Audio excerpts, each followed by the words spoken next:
Hey, this is Warren from Taming Sorry, and you're listening to On the Fly with Stevie and Jason.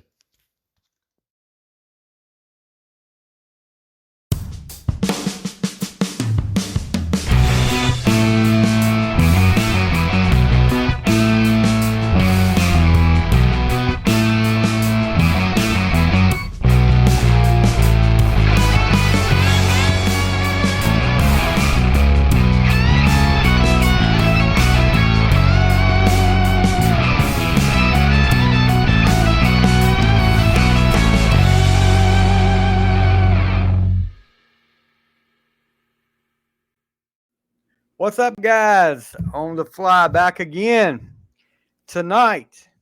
We're going to do something a little different. Of course, I told you we've got our semi-new now. The newness hasn't wore off yet. We still got a little new on him. Is Jason Warden, or the warden of the On the Fly asylum, I guess. That's a Kiss reference there too. And I'm sporting Kiss Unmasked tonight. Yes. So, yeah. I'm supporting most of my clothing, which is Dallas Cowboys, because they're either really good and you can find it really cheap when they lose the playoffs there. So that's why I wear a lot of Cowboys stuff. It's not that I spend a lot of money on it; it's just cheap. But tonight we're going to do something different. Warden is not that familiar with. We talked about last week on our top 10 bands. He's not familiar with Daughtry. Daughtry was in my top 10 list, and this is something we're going to try to do back and forth. Like, he's got some bands that I'm not familiar with, and I gave him a top 10 list of Daughtry songs this week, and he got a chance to listen to them. So we're going to get his reactions, and we're going to get a comparison to what his list is to my list. So it's going to be different now. We got a few different things, but got to talk about what's been going on this week. First of all, watch the Batman movie. And I know you said you had told me you had seen it before. And I have to say, I heard all the hype about Pattinson is a really good Batman, and they were right. He is a really, really good Batman. He pulled it off. I cannot say anything bad about his performance. Very dark Batman movie. I like it, though. I mean, it's definitely not Batman Forever with Jim Carrey and Tommy Lee Jones. But yeah. All right, Gotham, chill. Oh my gosh. Schwarzenegger. Then we could do a show on the worst catchphrases, and Arnold as Dr. Freeze would be. Yeah. He'd probably take up most of the list. Yeah, chill out. Yes. Yeah, but yeah, I was really surprised, because I was like, oh, he's the freaking Twilight dude, and he won't be able to pull this off. But then, when I was thinking about that, I was like, well, nobody thought Michael Keaton would pull it off. This is Mr. Exactly. Mom, so nobody thought he would pull it off, and he pulled it off. But I know you said you were a fan of it. What do you think? What did you think about the Batman movie? Yeah, I like Batman in general. I thought Christian Bale was a good one. It's just his voice I couldn't stand. It's like, lay off the marble. And I think Michael Keaton's my favorite because I was 17 when that one came in '89. That was a great one. But I'm proud to say I never saw a Twilight movie in my life, so I don't know much about Robert Pattinson, or it's his name. Don't go back and watch it. I have seen Kristen Stewart in a few things, and so that's perfectly fine. But I liked it. I saw it when it came out. It was like down here they have free screenings, so we went and saw it. I was like, I'll give it a chance. And then I heard it was 3 hours. I'm like, okay. So I gave it a chance, and I loved it. I thought it was great. It's coming on. They're already putting it on HBO next month. HBO Max, yeah. So it's like that'll be a rewatch, and I don't really rewatch movies a lot, but this is one I can see myself buying. I liked it. I think it's the best Batman in a while. I liked Ben Affleck. I liked him, stuff like that. That may be kind of a different. But it could have been because Gal Gadot was in it, so that could have helped too. That might have been it. So, I was not a fan of. I just couldn't buy Affleck as Batman, and I'm sorry. I think the standout role in this one was Lenny Kravitz's daughter, Zoe. Catwoman. I thought she was great, but I've listened to Lenny Kravitz so long, and it's like, man, she's cute. It's like, well, that's your friend's daughter, dude. Watch out. But she stole the show, man. She was Yeah. really, really good. She was really And good. I thought that she had a bigger. I mean, they did good together. And it was not your typical Riddler. Riddler was the villain in it. This was not your typical Riddler. He was not flashy, didn't have the question marks all around him. This is not your 1960s Riddler. Yeah. This is a psychotic, like a serial killer Riddler.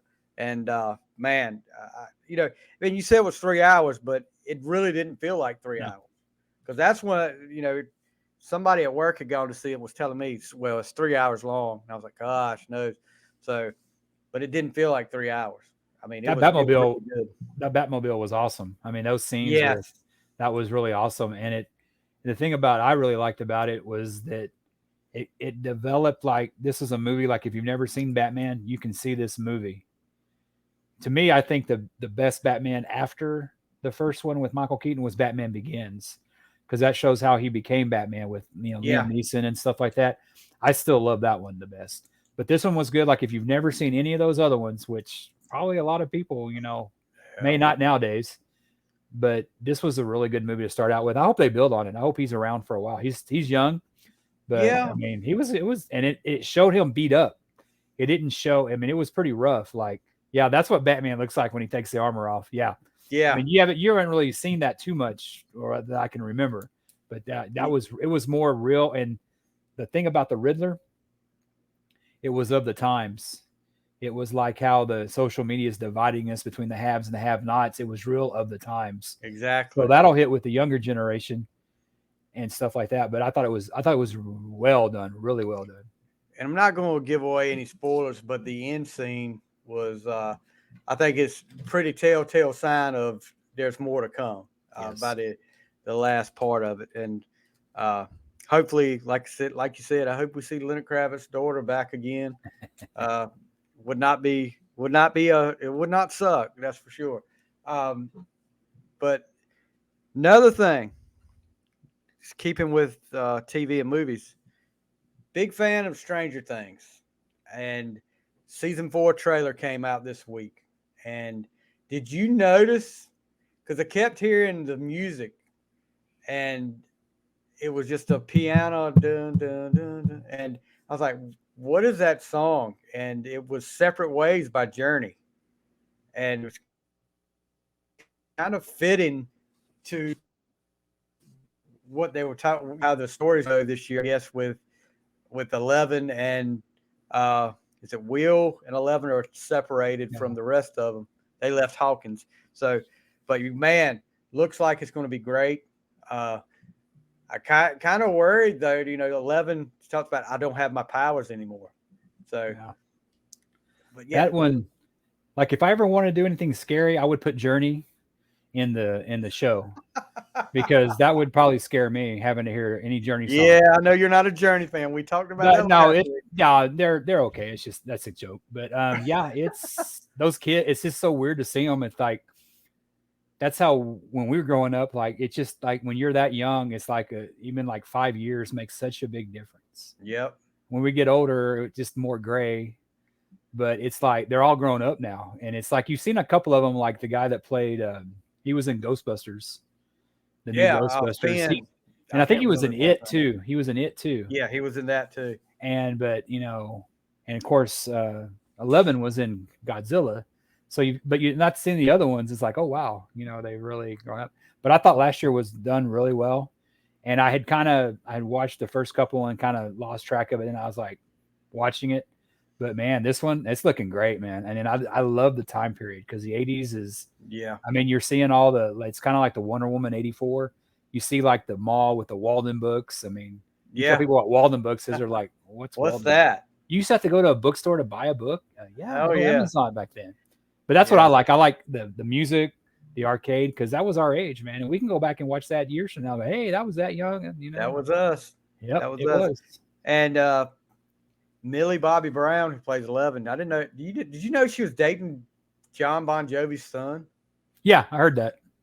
They were at the red carpet together. But yeah, the villain, or whoever this creature is, looks pretty gruesome in this one. It's not it's not the big Gorgomonts or whatever it was, but this one looks like an actual being that's half human, half beast. That but should be interesting. I think they said they're going to do it instead of letting them out, releasing them all at one time.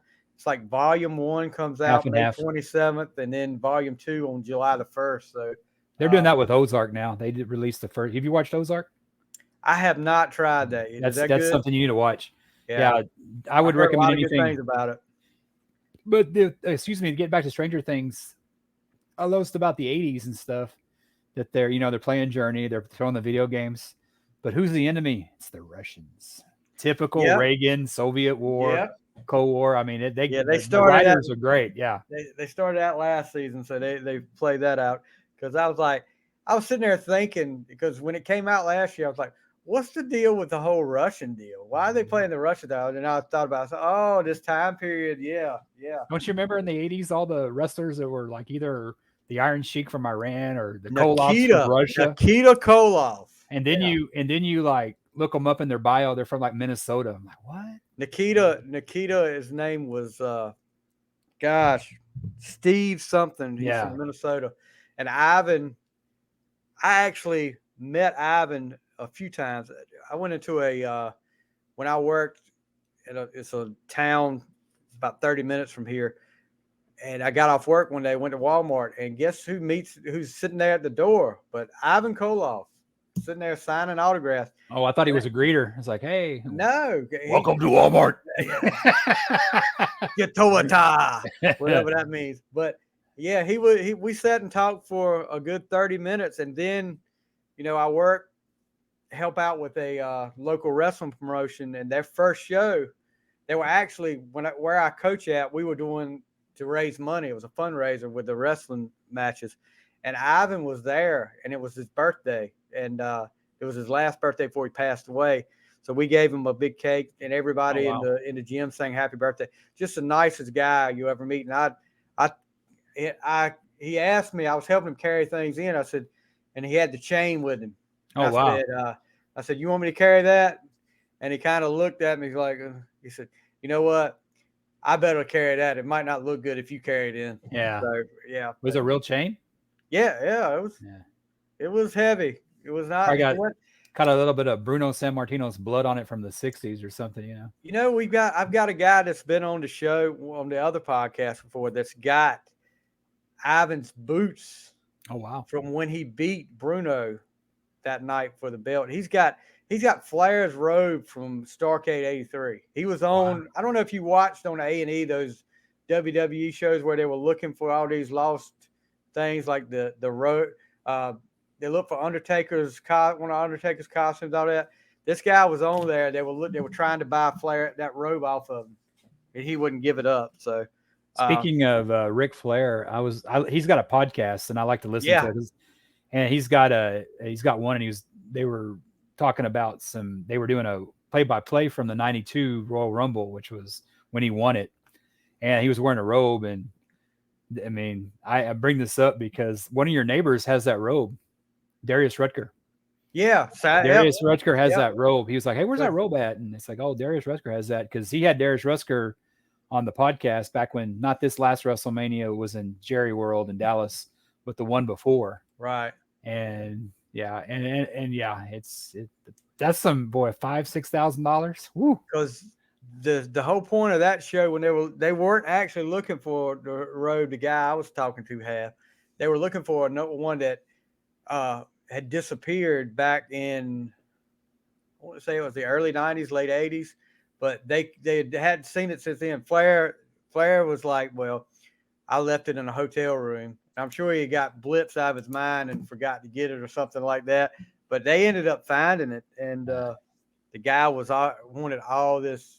The guy never came on camera, or you never saw his name, but he wanted all this. He kept going up every time they make him an offer. He'd say, yeah, and then he'd go up on the offer and all this stuff. I saw that when they found the robe. Gene Simmons and Paul Stanley showed up, and they just grabbed it and took off at a convention. So, I saw that. Is that the same? Gene Simmons from Kiss. Like when him and Paul showed up at that convention, and they just grabbed their stuff, and it's like, well, technically that doesn't really belong to you. I mean, Yeah. I'm sure it. I mean, it does, but That's right. that was ballsy. That was kind of like when OJ. Remember, he was at the. I mean, he was in Vegas, and some of that memorabilia said was his. He took it. He did time for that. Gene and Yeah, Paul he did didn't. time. He Yeah. finally did time for something. But I guess maybe OJ fans aren't as loyal as Kiss fans. Like, oh man, put him in jail. Speaking of what were we talking about? You made me think about something. I have a habit of doing that. I kind of go off on a tangent. It's my and adult ADD. And I'm getting so old now. Within seconds, I lost. Oh, we'll talk about one more thing before we get into the top 10 list. But off the soundboard, Virginia Beach, Kiss. Oh my gosh, Pretty bad, huh?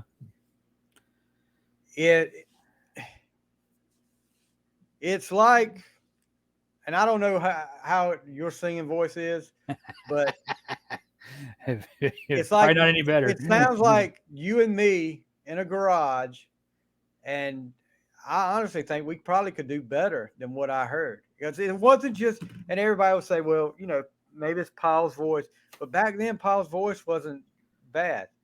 It was just, it sounded horrible. I got a question about that, because I don't really. I'm not a collector, of course. I don't get to buy, and stuff like that. That off the soundboard. What year was that? That the North Carolina. You talking about the Virginia one or the Virginia one? Yeah, 2004. Isn't that when Rock the Nation? Yeah, that kicked off actually here in San Antonio, and they had that. This is back when Clear Channel owned Live Nation. And now, and it was like they had that thing to where you get you pay like $20 and they'll burn it. Yeah. I got the one here for San Antonio, and I don't know, it's because it was the first show, but it was a great show because they got to choose. They haven't done that in years. Oh, they did all that. I had that somewhere in my Kiss archives in the closet. I have that somewhere. It was good. Why didn't they release something like that? Did they not own the rights to that? Maybe. I don't. And I've listened to a lot of different podcasts talk about it, and one I was listening to today was Podcast Rock City with Sonny Pooney, Joey Casada, and there's another guy.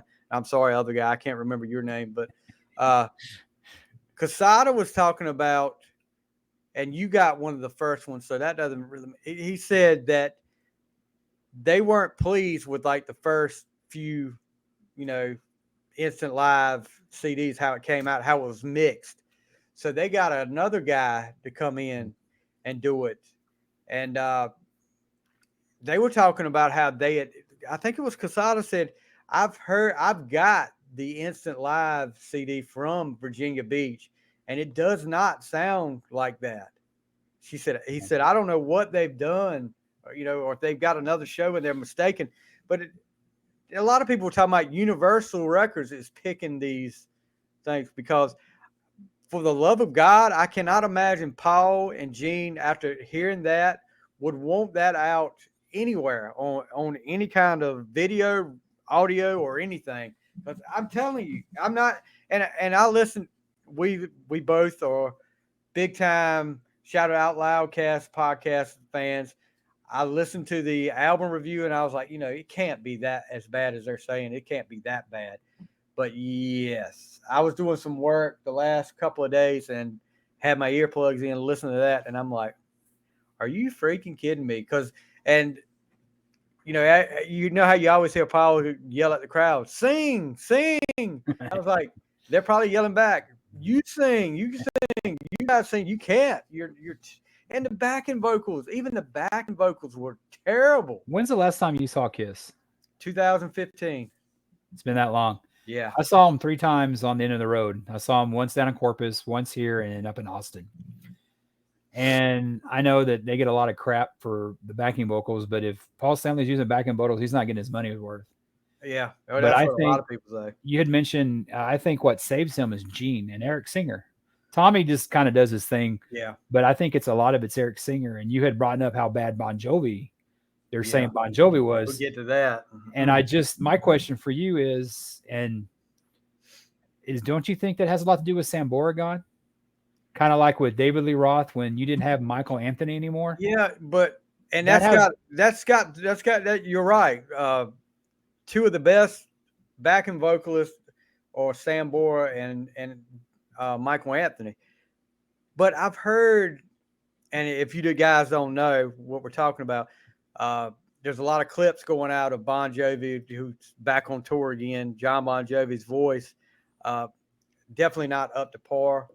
Which not somebody that you would say in your top 10 vocalists would be John Bon Jovi anyway live, but there's something different. There's something going on, and I don't want people to think I'm coming down or like, oh, dude, he sucks and all this stuff. But there's something going on with his voice because two clips, the clip you sent me that your friend did it, and the crowd kind of saved him in that because you could hear more of the crowd than him.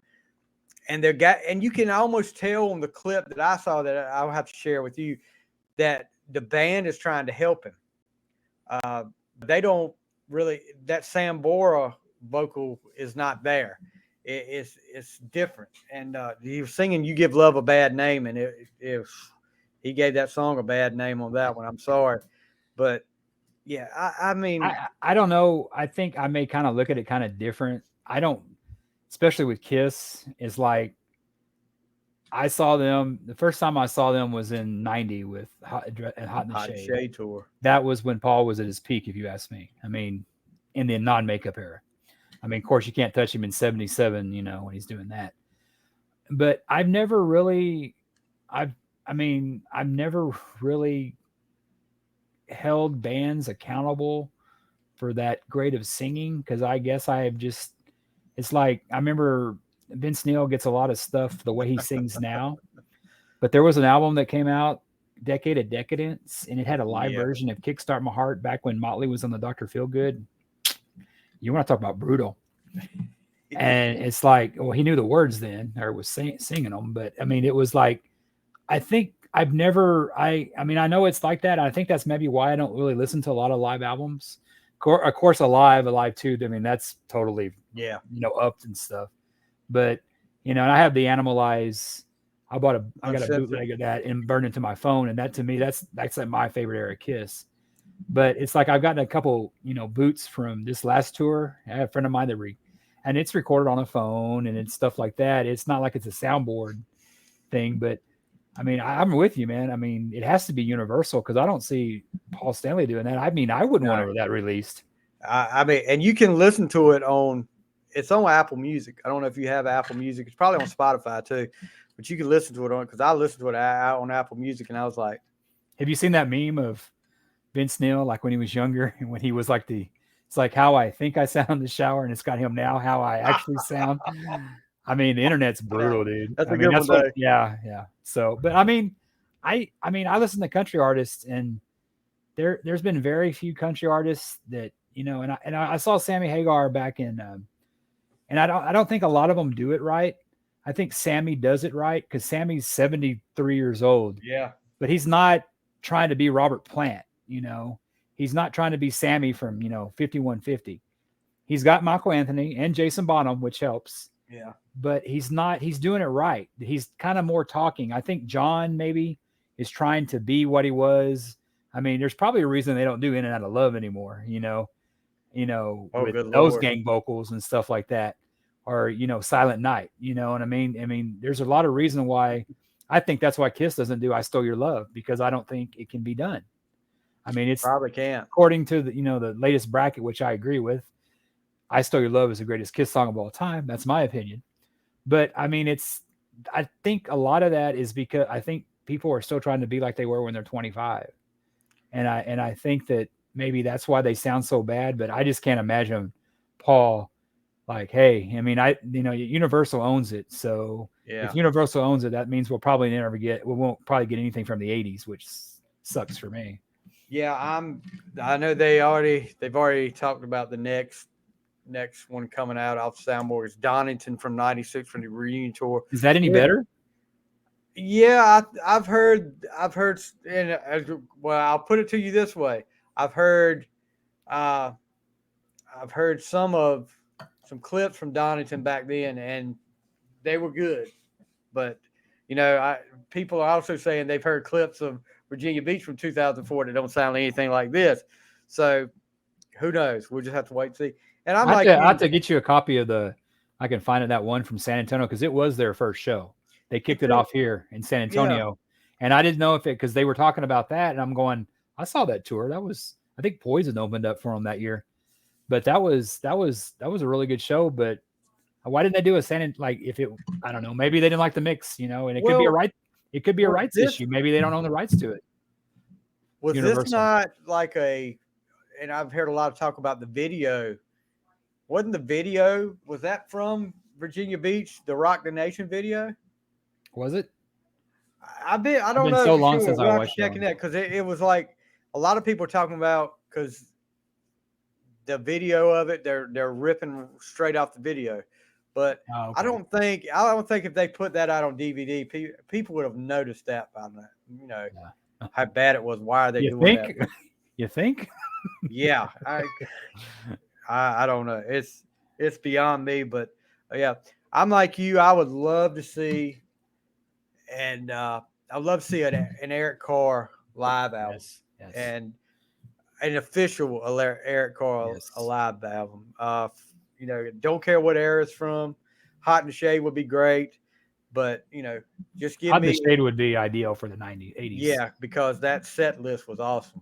I mean, it had a little bit of everything in there, and but just time for that. But I've been hearing a lot of things about why that won't happen, and I hope that's not true. But we'll just have to wait and see. I think they're talking about putting one out every quarter now. So they're going to be a 4-year then? Yeah. So we've got the first two and Donington. Well, this would be Donington, Virginia. The other one came out. The Tokyo came out last year. So we're on number 2 with Donington this year. I guess that's what you call it. So this new one is worse than Tokyo because that was pretty. I haven't really listened to either one of them. Dude, Tokyo sounds like alive compared to this. I mean, it sounds like a masterpiece compared to Virginia Beach. It's just awful. I mean, you hear, Gene does, oh yeah, like they talked about how many times Paul said Tokyo in the first one. Gene says, oh yeah, and you can hear him. Not really. It'll be off mic, and you can hear him over there just going, oh yeah. I mean, you can barely hear him going like, oh yeah. And I'm like, that's the one with Aces with him, right? The Tokyo one, now Aces with him. I speaking of kind of lineups and stuff, one of the best times I saw Kiss was when they opened up for Aerosmith. I know that. I mean, Paul Stanley's my guy. What Peter was drumming. Yeah, that was a good show. I mean, I left after Kiss because I had a date, and I didn't really care for Aerosmith because I love Aerosmith. Yeah, she didn't go with me, of course. I bought a single ticket because that's I'm cheap. Oh, you're not getting a ticket. Yeah, but no, I went there and I saw it. And I love Aerosmith, but they're just not my favorite live. Nothing blows up. They're not like Kiss, But they had with Peter. I consider that in my top couple. That's a soundboard that would be cool because I think they were great. They had a great set list. I thought Tommy and of course you've seen the Kiss biography how he treated Tommy. But man, I mean, Tommy, you talk about the saint putting up with all those egos. Tommy's the man, dude. Yeah. A lot of people give Tommy a hard time, but no, I don't. Tommy did what he had to do. And, he was a big member of Kiss. He put together, didn't he put together, what was it called? The reunion documentary. He put away the Kiss storybooks too. The Second Coming. He put the Kiss storybooks together. Yeah. Yeah, and the Kiss storybooks. I mean, everybody said, well, he was going to get coffee for Gene and all that. He did what he had to do to get his foot in the door, and they made a choice, and he made a choice. And how many Kiss fans would not take that job? Because it probably paid well. I mean, and look, when I went the last time I went to see him, that was the first time I'd seen Tommy Thayer, and I can honestly say, he was great. The show was great. The whole show was great. So, I mean. And he's Kiss's longest running guitar player. Yeah. Shows up on time. That's hard. Shows up on time there. Yeah. I mean, it's kind of on Ace, dude, because Ace didn't show up to that show and they didn't know he was going to show up. I kind of wish Gene and Paul would kind of get over the Ace bashing. They haven't been in a band forever. Oh yeah, dude. I mean, But dude, you're I in can your see they're 70s happier. now. Yeah, it's like talking about your ex-wife or girlfriend. I have neither. We're not an ex-wife anyway. But just get over it, dude. Life goes on. Ace hasn't been in the band since what? That horrible show that just came out. Well, he wasn't. He wasn't in that. He was in Tokyo. Wasn't there That's then. right. Thayer was there then. That's right. Because there's some horrible. There's some times with the background vocals there, and we're gonna get off this subject in a minute. But the background vocals there. I don't know what they're doing. And they need that gospel choir from Silver Spoon to back them up. Nell Carter. Yeah, they need Nell Carter. It's like, don't tell me where you're going or where you're coming from. Where I'm from, everybody's somebody. Yeah. So love 80s Paul, man. Love 80s Paul. One last thing before we get into our main event, and unfortunately, we need a bell for that. Ding, ding, ding, ding, ding, ding, ding. We'll get that. Maybe we need Michael Buffer to come up here. I don't know if I can't afford him. Yeah, we can do WCW. WCW could afford him. We can afford him. But unfortunately, this has been every year's a sucky year for celebrity death. But this year's been kind of bad on comedians. You had Bob Saget, you had Louis Anderson. Now Gilbert Gottfried passed away. You see that picture they posted? Yeah, that's what. Yeah. All three of them together, and they're all gone now. Gilbert Gottfried passed away earlier this week. Yes. You heard that, did you? You feed the dogs. So the dog? Yeah, that's what my wife just asked me. You feed the dogs. Oh, feed the dogs. But yeah, after he had a long illness, I didn't see what the illness was, but man, one of the funniest guys alive. If you ever watch Comedy Central Roast, you'd see this guy. He didn't pull no punches either. He was not scared to say anything about anybody at any time. And let's face it, man, the Affleck duck is not the same without Guilford, man. Yeah, it's not the same. I remember him, and I was a big Andrew Dice Clay fan back in the day, and Ford Fairlane, and I thought he was the most obnoxious guy.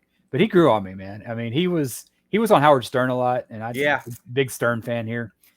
And man, when they canceled him, when they did that, that cancel culture stuff or whatever they call it, and it's like, and he even said, it's like, my history. Can you imagine George Carlin trying to make anything today? Like, he'd be kicked off Bill and Ted. Come on. It's like they're separate. He's not cussing on the Affleck commercial. Get over it. But I think they did him wrong. He was with them a long time, and he talked about on Stern, and I felt bad for the dude, and it was just like, it was another side of him. All the theatrics were off. It was like, you were hearing the real man. And he's like, hey, it's my family, and stuff like that. But I think he was married to the same woman for all these years or something. But I always gave him credit because, man, in Ford Fairlane, he got to make out with Priscilla Presley. I would have not been paid to do that back in the day. This is the freaking parrot from Aladdin. Oh, yeah. Aladdin. He's a Disney guy too, so you can't. It ain't like he went on stage and slapped anybody. Come on. Oh, here we go. It just depends on who you are, I guess. Yeah, I guess. But anyway, we hate to see that, but man, the guy could tell some funny jokes, and he came. We're losing our childhood heroes, man. it's. And we're getting to that age now where you should be. It's going to be us next. I keep waiting. Keep waiting, bud. Hopefully it doesn't happen anytime soon. If you get a chance, go back and watch, like you were mentioning earlier about the Comedy Central roast with him. And they ragged on him too, and he was just laughing his butt off. And he made so much money, and he pissed a lot of people off. And that if what's that thing, the most successful people are the ones who piss off the most George people. Bernard Shaw. Yes. Yeah. That was at the start of the Second Coming documentary. Oh my God. Of course it goes back to Kiss. That's where I saw it. I was thinking, hey, I learned that in history class. No, you learned it from Kiss. Yeah. There you go. You learned something from Kiss. Yep. So the main event, like we said, Daughtry from my hometown, by the way, the little town of Lasker, North Carolina, population about 95. We got a stoplight. We got a private school. We got a country club actually in this little town. But for a long time, we didn't have high-speed internet. We just got that. But Chris grew up here up until he was about 14 and moved away to Virginia. Had family still rooted here. His grandma and granddad were still here. But got his start, and a lot of people talk about the American Idol start. You didn't pay your dues, but, That's bogus. I totally don't agree with that. This day and age, you do what you got to do. And that's just like you can get on YouTube. You can put your video on YouTube and somebody will see it that way. But, they just got it that way. But fortunately for Chris, he did not win American Idol. Taylor Hicks, how that happened, I don't know. But Taylor Hicks won. That's the one like Jay Leno, where they said with the gray hair? Yeah. Jay Leno's little brother looked like, and I think he made 2 albums, and now he's on the Food Network, tasting food or something, like doing a food show. But celebrities I never heard of cooking next. Okay, great. Yeah. But Chris didn't, by him not winning, he had freedom to do what he wanted to do, sign with who he wanted to, and to play the kind of music he wanted to as well. And that first album, hold on, I'm getting a important text right now. It's Chris right now. Hey, I heard. Yeah, as a matter of fact, he heard it. He heard us talking. Who's that handsome co-host with the same haircut I have? But yeah, same voice too, of course. Yeah, yeah. First album comes out, and if you actually, there is footage that I put on one of my YouTube channels, the old YouTube channel I had. Chris coming back to Alaska doing a concert right after Idol. And he played some off the wall. He played some different songs. Home was one of them. He actually did a version of Man of Constant Sorrow, and that was pretty cool that he did it, because he back on Idol he tried to do different songs his own way. And when you say that, it's like it reminds me, I'm a Dapper Dan man, George Clooney with the hair gel. Oh brother, where art thou? Yep, that's right. But comes out with that album, man. It's a monster debut. And I think he's had is this number 6 now? Dearly Beloved is number 6. I believe that's right. But I made a top 10 and sent it over to Warden. And just to get what he thought, because he like I said, he wasn't real familiar with Daughtry. And he sent me a text after he heard it. Oh yeah, I remember a little bit. I have something. I did a little homework on Mr. Daughtry today. And he when he was voted on American Idol. I mean, I never watched. I can't watch American Idol when I think Kiss or Judas Priest were on there. Yeah, but I remember I watched it, and I learned some things. Is that when he was first voted on, I think it was Randy and Paul Abdul. They pushed him through, but Simon wasn't sold on it. Didn't want him Simon through. Was like, "You're a little too robotic," which he's probably nervous. Charisma. Yeah, and I think he proved him wrong. But I noticed, and I kind of read through it too, that he went through the season and stuff like that, and he ended up losing to Smoke Show. What's her name? Kathy. She's married to David Catherine Foster. McPhee. Yeah, she was hot. Yeah, and married to David Foster now. Yeah, well, they were shocked. I mean, like I said, I'm reading this totally off the internet, and he had won Simon over. Yeah, and I mean, and honestly, and I'll tell you a bit that you may not know. I may stump the fly. He is the third biggest seller behind Carrie Underwood, and I always forget her name. And she's from Texas, Kelly Clarkson. He's actually I guess an advisor to the ones that don't win, showing, hey, look what you can do to win. Not everybody's Taylor Hicks. And I think it was a hair thing, because that's one of the last things of, when they go after your hair, it's discrimination, man. The guy had everything but the hair, man. Come on. No, you'll get slapped. Don't worry. Don't say it. Talk about the hair. You'll get slapped. But one thing I didn't think I knew much Daughtry. And when he was like the height of his career, it was the early 2000s, right? Well, I was a bit younger, so I partake in a few more adult beverages than I do now. And a good friend of mine, I call him Pip. That's his last name too. He played Daughtry all the freaking time. So I've got your list, and I'm listening to it.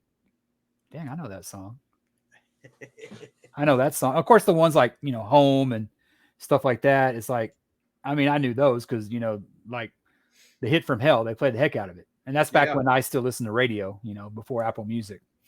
But one thing, and I knew more. And I texted him today. It's like, hey, you still listen to Daughtry? Oh yeah, he comes up on my. That's like, and I was telling him I was doing the podcast now with him and stuff like that. And he goes, see, I was like, I somewhat remember. They're like in my subconscious. I wasn't really necessarily conscious, but somewhere in my head was listening because I heard it. It's kind of like when you're asleep. Yeah, you listen exactly. to music and you're dreaming, and the music, you're hearing that music in your dream. Yeah. One thing that he was huge when he came out. He sold like first one sold like 6 million copies. Oh yeah. But I noticed this, and it's a trend with everybody. It's like each release got less and less. Yep. To where, and I think a lot of that's streaming. I think a lot of that, Napster was already out back then. I mean, Lars did his best to help us, as you posted today. But I mean, I think a lot of that is, and they were saying something, about new artists don't sell. Well, I think streaming, nobody really has to buy anything anymore. I'm guilty of that. I mean, if there's an album I like, I'll buy it from an artist. You know what I mean? Like Classic 78, I bought that because I couldn't stream it, but it was enough for me that I wanted to. But it's just seeing how you can kind of see back when, you'd release an album, God, 6 million album. I mean, and he was headlining before, and then up later kind of on, he was opening like for Bon Jovi and Nickelback. And it's like he's kind of gone music nowadays. You kind of go in the direct opposite of, you build up and then, go down. Now it's like you build up and you go down and you don't go back up. Cause I mean, there's so much, bands aren't really, and you give a hard time for, being on American Idol. There's no other thing. If you have one hit and one hit album, you're lucky. And that doesn't sell squat. Lady Gaga doesn't sell. And she's one of the biggest stars. I mean, talented, but people stream, and and I can see why a lot of artists are pissed off about it. But I mean, that's not on the fans. That's on the record companies. Exactly. So it reminded me. It's like the glory days that we got to see, because we'd hear. I remember I was at Musicland, and they were playing Skid Row. This is like in the first debut album. I had to go ask, hey, who's this? Who's this? And of course, I didn't buy it at Musicland because it was expensive. So I went to Target where it was cheaper and bought it. But you listen to a song, and now a new album comes out. I don't listen to all the songs. Oh, I don't like that song on Stupid. I'm just as guilty. You don't have that chance to be with an artist and grow. And I think that's really hurt rock, a lot of rock in general. It has. And that's why and I don't know if I've talked about it with you. I think I have talked about it with you. That's why, like a year ago, a little over a year ago now, I said I made that challenge to myself: a whole album a day for a year. And that was at the end of March. And looking at I don't have my book up here. It's like 740 albums now I've listened to, and I've heard, and it's been some albums I wouldn't have listened to that I've become fans of stuff. And there's some songs, and there's, when I look back on some of the ones that I listened to that I bought the cassette back in the 80s, I'm like, man, I wasted a lot of money for 2 songs, because this is awful. The rest of it's awful. But yeah, and there's been some that I'm like, I never really listened to that song, and this is a pretty good song that I wouldn't have listened to. But yeah, I agree with you there. But he started off hot. I mean, he was coming off Idol, which that helped. But the first album, I think it was 4 or 5 singles. I mean, you had It's Not Over, Home, Over You, Feels Like Tonight, What About Now? So you had 5 singles off the first album. And then you had Slash on his first album. Yes. Slash playing guitar. But like you said, it kind of went down each time. And it was kind of a change of the kind of music he started off with. When he got to about the 3rd or 4th album. Baptized was different. That Baptized was really different as far as a Daughtry album. but this new one, Dearly Beloved, has kind of gone back to the hard rock sound. Probably a little bit heavier than the debut album, but There's yeah, kind of talking about Idol. One more thing I learned today is that, I mean, he was on Idol, and I guess he did a version of "I Walk the Line." yeah, Well, there was a big supposedly outrage because I guess yeah. he kind of did it in the same way Live did. Remember Live from the '90s? Kind of like slow, kind of mid-tempo way. It wasn't the cash way of doing it. Well, they were giving him crap because, keyboard warriors and everything like that. Well, he was saying that he got a call from, I forget his name, that sings for Live. Tell him, hey man, don't listen to that, man. You were great. And they eventually ended up doing it together, and I guess they became friends. Well, it must be another bald thing because they're both bald. But but I thought that was cool. I mean, I didn't know that. I mean, I've learned stuff about new artists. I thought that was very cool of him to do that and say, hey, don't listen to that. You know what I mean? Yeah, and they actually, during the finale for that year, each artist, I think they got in the top 5 or top 10, got to play with a band. You know how they do, and Live came on and did a song with Chris. So yeah. I don't think they did Walk the Line, but I can't remember what song they did. I think they did. Oh, they did. I think they did. See, I may be wrong. And another thing, I don't know if you knew this. Before he got off Idol, was voted off Idol, he already had an offer to take over, be a lead singer for a band. He did their song. It was Fuel, because he did Hemorrhage in My Hands, and they were already offering him a chance to be their lead singer, which he turned down. But and they also wanted him to be a part of the NXS when they were looking for their singer. See, he actually tried out because you remember they had NXX Rockstar. Did he try out for that? I heard that they wanted him to. I didn't know he did that. He tried out for that and didn't make it through. But then, man, it's hard to replace the Michael Hutchins. What's his name? Michael Hutchins? Michael Hutchinson. Yeah. Hutchinson. Michael Hutchins. Yeah. Yeah. I mean, that dude was like Morrison. He was like, was. But I think I was, and kind of the Daughtry stuff, I thought something that I think it was thrown around. He wanted to be part of that rock band. I think it was CBS Rock Band, and this is after Idol. It was the one with I think it was Jason Newsted, Tommy Lee, Jason Newsted, Tommy Lee, and who was the other one? It wasn't Slash, was it? It wasn't Slash, was it? No, it wasn't Slash. Jeez, who was it? You know what I'm talking about. But oh yeah, I thought. I mean, and there was a girl on there that they should have hired, but they went with this other guy. I thought they should have got the girl, but I didn't know that because I actually watched that show because I like those bands. Were they called Supernova or something? Yeah, something like that. I didn't like the guy they ended up getting, and they didn't really go anywhere. But it was the height of bands not really selling anything, so it was kind of the wrong time. Yeah, I'm looking it up now to see what it was like CBS Supernova or Rockstar Supernova. Rockstar Supernova. That's it. And it's got something up here right now. Let's see who it is. Newsted, Tommy.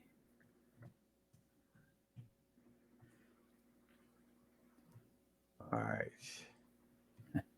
Was it Gilby Clarke? Yes, Gilby Clarke. Yeah.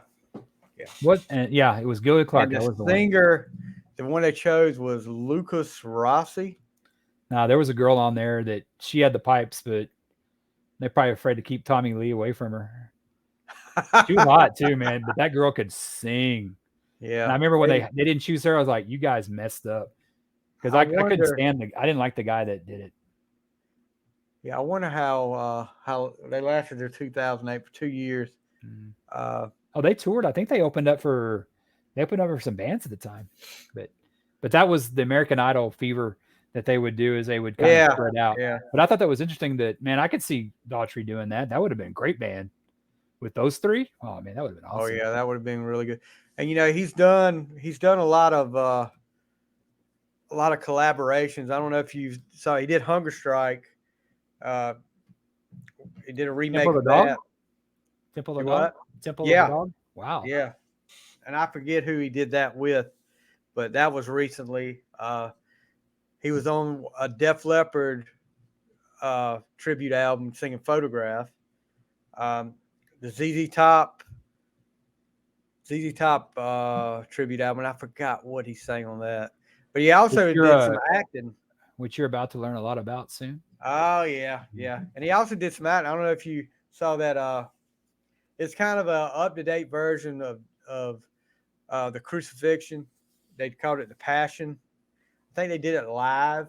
Some of it was live. This has been a few years back, but he did a. Wasn't it Jesus Christ Superstar? No, it wasn't Jesus Christ. That was Superstar. On recently or something. Yeah, that was done. But this was called the Passion because he was in it. Trisha Yearwood was in it. Gosh, who was the other ones in it? But he did a cover of Evanescence, "Bring Me Back to Life," and I also did what was that Imagine Dragons song? Was it Demons? I don't know, brother. You struck me with Imagine Dragons. You lost me with Imagine Dragons, dude. See, the only reason I knew is because he did it. It was okay. But Chris played Judas. He played the role of Judas in the Passion. Oh, I thought you did the Chris Jericho song before he did. I was like, sweet. I could listen to that. But yeah, so he's done some acting, and he's been on. I think he was on a CSI or something like that one time. So he's got out there, and he comes every once in a while. He comes back home. But let's get right into this list. I'm interested to see what you thought. So I not only got my list with yours, but I made notes of kind of my impressions of the song. Oh, here we go. So yeah, and being my advanced age of 50 at the end of the month, send some presents to a Cara Warden. I made little notes because I would remember them because so that I know your list already. So would you like to take the lead and talk about what the song means to you, and I'll rate mine? Do you want to start from? Let's do from 10 back. I don't like when they go to 1 to 10. That's what I was planning on. Okay, good. Number 10 for me was "Feels Like Tonight." That one was from the debut album. That was the fourth single off his debut album. It's like a power ballad. Came out January 2008. It was also used because I remember, like I said, I was a big wrestling fan up until a few years ago, somewhat of a wrestling fan. I remember they did the tribute to the troops, and they were doing the little thing for it, and it came on. I was like, wow. The man, and he sold all these albums, but I'm like, the man's hit it big time when he's doing songs for WWE. When Vince likes you, then everybody likes you. But, the video, and Chris used back when people actually did videos, which I think is a mistake. They don't do them anymore like they used to. But Chris was all over VH1. I mean, the top 20 countdown. And I was actually wrong earlier. It's 6 singles off that album. This was the 4th. Wow. 6 singles off your debut album. And Chris was talking about it after releasing the Greatest Hits album, which this was on. He spoke with Entertainment Weekly talking about he didn't like the song or about his original distaste for the song and eventual acceptance. He said, Max Martin and Dr. Luke had written the song. It's actually one of 2 songs that I recorded that I didn't write anything on. So he probably didn't like it at one thing because he didn't write it. I didn't work with those guys. I remember it being very close to the end of the record-making process for the debut album. I remember getting this song, and I was like, no, I'm not doing that. It's way too pop. It's not like the rest of the record. I was really being a bull about it. And I remember being told this was a song they wrote for you had you won the show. Oh, wow. And then he was like, well, now I definitely am not going to do it. But anyway, he told him he ended up doing it, recorded, and remembered hearing it back and say, okay, you were right. This was a good idea. And it was one of their bigger songs. But Feels Like Tonight, I can see what he's talking about. It's a little bit poppy for that album, for the rest of the album. Of course, Home, the ballad, but some of those songs on that debut album are really heavy. The Slash song, I forget the name of that song, but that's pretty heavy. But Feels Like Tonight was a big hit for him. It's got a catchy hook. His voice works well with the hook. But yeah, Feels Like Tonight is my number 10. I can't wait to hear this. Well, I got some bad news for you. If you're looking for controversy and disagreement on this whole list, you're not going to get it from me. Feels Like Tonight is actually my number 2. Number 2. Okay. And I don't know if it's because I remember this song, but this has got, to me, if it kind of wasn't as kind of, it's kind of produced more than what they would have been in the late 80s, early 90s. But I can see this coming out late 80s, early 90s. Kind of if it was a little bit more rocked up a little bit. I don't know if that's a rocked up. Is that a rocked up? Yeah, you made it a word. Kind of, this is, I can see Def Leppard doing this one, or maybe even Bon Jovi. And I just see Feels Like Tonight. I love it. It's a great song, man. I remember that was like your number 10. I was like, oh my God, what's the, I mean, and I didn't really remember it, but well-written song and stuff like that. And I can see why they wanted to have him that if he won, because it's a great song. Yeah. How did this chart? Did this chart real high? And because didn't he have like a number 1 single or something like that? I think Home was.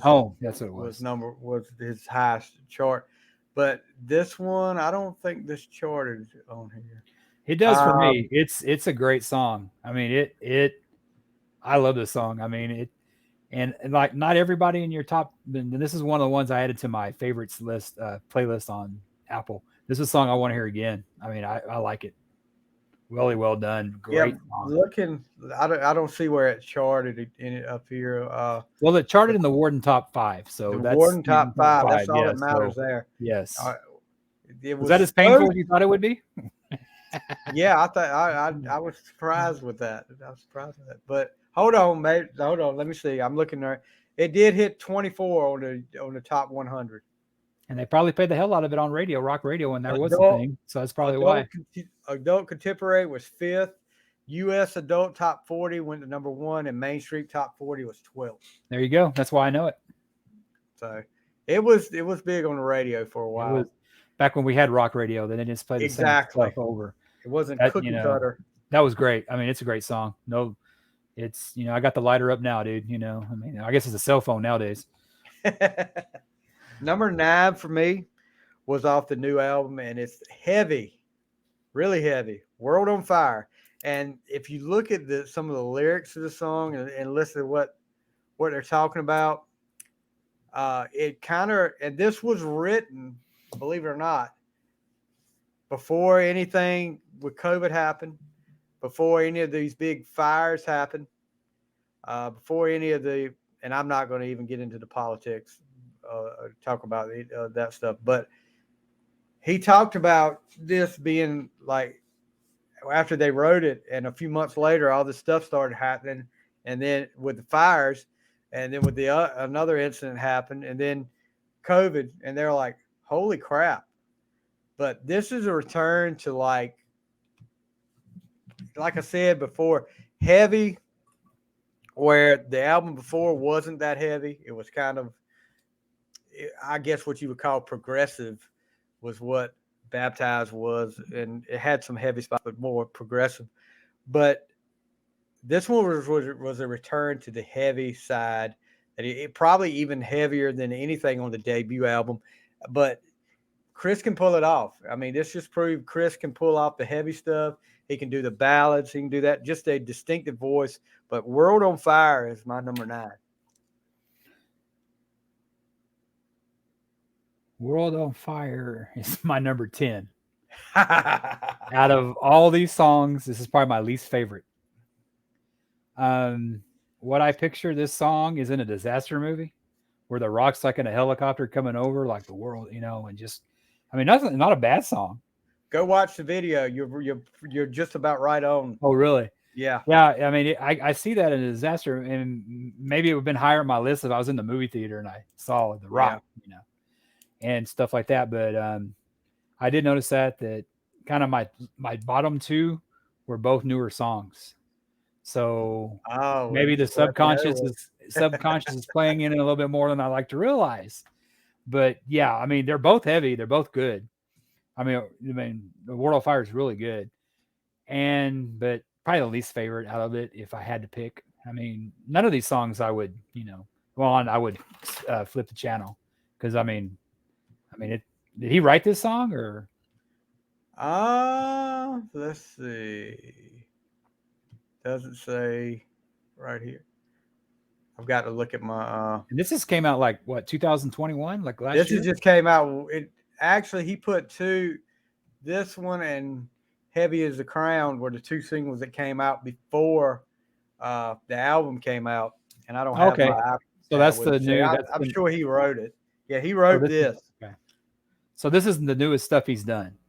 Yeah, this is the newest. Okay. Yeah, from Dearly Beloved. So number 8, and I guess this is kind of the first time I heard this song was actually the acoustic version, which and they did this as a benefit for the kids in Africa starving in Africa. If you watch the video, he's got it. He's got a big video about it, trying to raise money. But "Rescue Me" is my number 8, and I fell in love with the song after hearing the acoustic version. And then I said, "Well, let me go listen to the album version." And to tell you the truth, the acoustic version is a lot better. The live version is a lot better than the album version. But man, he hit some great notes on this, and I'm looking to find out if this charted anywhere, but it's off "Break the Spell." It's actually track 10 off "Break the Spell." What And year I did that don't come see. out? Was that when did that come out? That was not the last one. It was this one. "Break the Spell," I believe, was the third album. Okay. So that came out like probably 2008, 2009. No, 2011, excuse me. But yeah. Yeah, you hear 2011. Oh, that's a couple years ago. That's like freaking 11 years ago. Okay, "Rescue Me." It's 11 years ago. Yeah, "Rescue Me" is my number 8. "Rescue Me." My number 3. 2 words for you. Wow. 2 words for you describe this song. Keith Urban. This is a song I can hear Keith Urban doing. It's got that country feel to it, and I mean, not physically, but I love Keith Urban. I think he's a very great guitar player. I love his music. I can see Keith Urban doing this song, and it's up there with my, of course, my number 2. It's a great song, and I haven't heard the acoustic version. I have to hear that one, but it's really, really good song. Yeah, you But too. this kind of stuff. This is the kind of stuff they play on country radio now. It's almost a one step away from a hair band. Like, what I think, there's really no more fiddles in country music anymore unless you're George Strait. But yeah, Keith Urban, got a Keith Urban. I can see him and Keith Urban jamming to this song, playing it. And one of the songs that would be like an honorable mention, I forgot to mention that if you would probably like, you would need to check out off the "Leave This Town" album, which was the second album. It's "Tennessee Line," and that has Vince Gill singing background vocals. Oh wow. Yeah, so that was right on the edge of being in my list. But it's funny how yours at the bottom, your bottom is at my top. It's kind of like, I mean, we're pretty close on "World on Fire," but that's the closest we've been so far. And probably won't be close on this one either, because my number 7, "Heavy as the Crown." And I'm from judging from what you said earlier, the newer stuff is actually at the bottom of my list. But this is another one from Dearly Beloved. And I'm looking. "Heavy as the Crown." It's another heavy one, no pun intended. Another heavy song.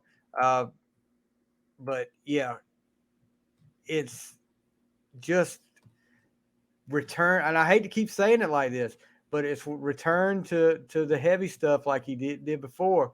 But he's talking about, weight of the world's coming on you, pushing you closer to the edge. You find a way to get a little bit stronger to fight off the demons, and see them march like lambs to the slaughter. Toy soldiers lined up on the altar. I'll rise hell or high water, and you remember me when I'm underground. But I think it's kind of like with him, and I don't know this for a fact, but what I'm getting from it is, I was on top. We were on top with that first album, and I guess the crown of being that, it got a little heavy. The pressure got a little heavy to be like to do it over and over again. And now he's just doing what he wants to. So, but Heavy is the Crown, and I've already figured where this is on your list. Heavy on the Crown's my number 9. Shocker. It's not, like I said, there's nothing on this list that I like can't listen to. This song, when I was listening to it and I hear that kind of guitar riff, and I go, where have I heard that before? I've heard that somewhere before. 6 a.m. Life ain't always life is beautiful, or whatever the song is. Life is beautiful. It's kind of got that one guitar lick, and I hear it in there, and it drove me crazy. And I like, what? And it drove me crazy for a while. And then that's Life is Beautiful, which is another great song. But when actually you just said that he's kind of getting back to his roots, that everybody gets back to their roots eventually. He's not worried about selling albums anymore. I think he realizes his peaks behind him. So now he's making music probably that like the diehards will like. He's not trying to get people like me, the newer kind or whatever. He's doing what makes him happy. Kind of like we were talking about the Foo Fighters last week about how, they can do a disco album and then go to a thrash. He's an established band. He's got a great following, though. The 1 million, 2 million people will still buy the records or stream it or whatever. And I mean, he's doing what he wants to now, and hats off to him. This one, like I said, it was between this one and World of Fire, my bottom 2. And I did notice that they were newer songs, but they're heavy. I like that. So, I mean, if anything, I would go listen to this because there are more songs like this that are heavier. I may like those, but yeah, that's kind of my bottom 2, and you were able to figure it out, Yeah, I would tell you, Dearly Beloved is the best one he's had in a couple albums. It's a return, and I'm like you. I think he just said, I'm not worried about selling albums. I'm just worried about putting what everybody wants to hear out there and what I want to do.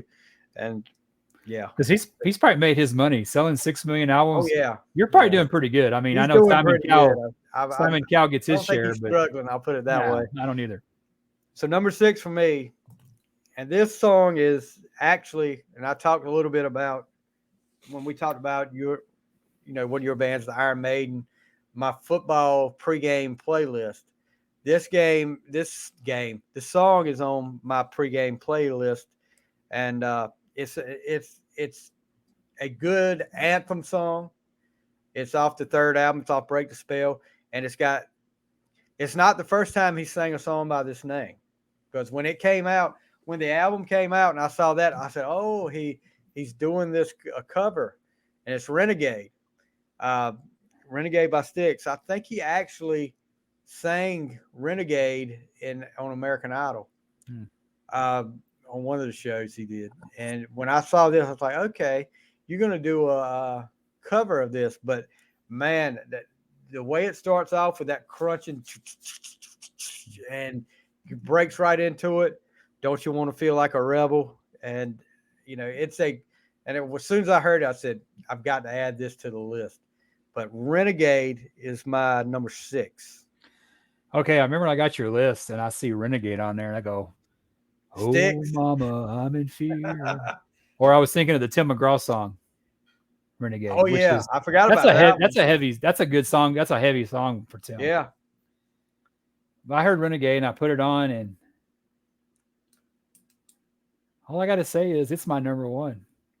Wow. I freaking love this song. And I'm not afraid to admit it, and they get a lot of shame. But this isn't a Nickelback kind of like, I like your pants around. And that one, when was that found out about? I don't know what the name of the song is, but they played the hell out of it back in the day. It's got that Nickelback, and Nickelback's a lot of crap, but they came out in 87. They would have been the biggest band in the world. Yeah, definitely. But I like your pants around your feet or whatever that song. It's got that kind of Nickelback feel to it. And it's a dirty song. Yeah. But I like his fast pitch stuff. I can see him opening a show with this. Oh, because yeah, it's like, I mean, it's my number 1. I love this song. And I think out of all of them, I played this a lot. And it's like, I don't get tired of it. And I think, when did this come out? 2011. So it's relatively new. So I probably wouldn't have heard it back in, my you wouldn't have heard it, Budweiser but- days, and that's to my Yeah. Bud Light days. So it's newer, and so hey, it's somewhat newer. So, but I love this song. I mean, it's a great song, man. And I would go to concert to see him play this. I gotta like see if he's opened up with it, because it's a perfect rock song to me. I mean, it's like I said, it's Nickelback. It's just the stuff I love. It's like 80s Asylum Kiss kind of. Yeah. I mean, it's the hook, the little thing he does before the hook, here we go, and all that, and then he starts doing it, the little hook and the chorus. It's so great.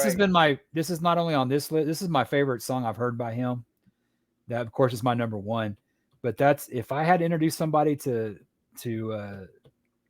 Daughtry, it would be this, because this, like, you could see, knowing me, oh, I can see why you like this. I know what you're into. You like all night, or secretly cruel.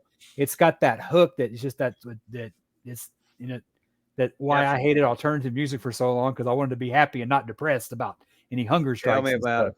Which I love it now because I don't have to hear it all the time. But yeah, my number one. Dude, I love Renegade. It's a great song, man. It just jarred my memory about something too. We were talking about Batman earlier, and I don't know if you knew this or not, but Chris is a huge Batman fan. He's actually done a cover for one of the comic books. Oh wow, he's an artist? Yeah. Oh wow. And when I can't remember if it was Leave This Town or Break the Spell tour, the you know how Kiss does the whole bass line and then they'll do the curtain drop and all that. Well, before Daughtry came out, the Batman theme from '89 would play. Oh wow. He played that. Awesome. Then, that's awesome. I don't know if it's still on YouTube or not, but there was actually a concert from that year, because I remember his grandma telling me, you need to watch the opening of that concert. But yeah, he's a big. I'm sure it's on YouTube Batman somewhere. fan. Yeah. Oh yeah. All right. So number 5, Break the Spell. Another song off Break the Spell, and this was the leadoff single. And he's heavy on this a little bit, and it's a little poppy, but Crawling Back to You, and another song to me that's got a great hook, and the lyrics are like, just talking about like lessons learned, bridges burned to the ground. It's too late now to put out the fire. Tables turn, and I'm the one who's burning now. And it talks like, just like that, I'm crawling back to you, just like you said I would. It hits, and the guitar, I don't know what it is, but each time he goes, right before he goes into that chorus, there's a little, and I don't know all the guitar techniques or the guitar, what the lingo and all that is, but there's something that guy's doing with that guitar right before he goes into the chorus. Each time it sounds like, and man, I'm just like, just a great song. Number 5 for me is Crawling Back to You. Crawling Back to You, my number 4. There's a part on there that he says it, and I can't really remember a part, but it reminds me of that Matika song, Toy Soldiers. Step by step, one by one.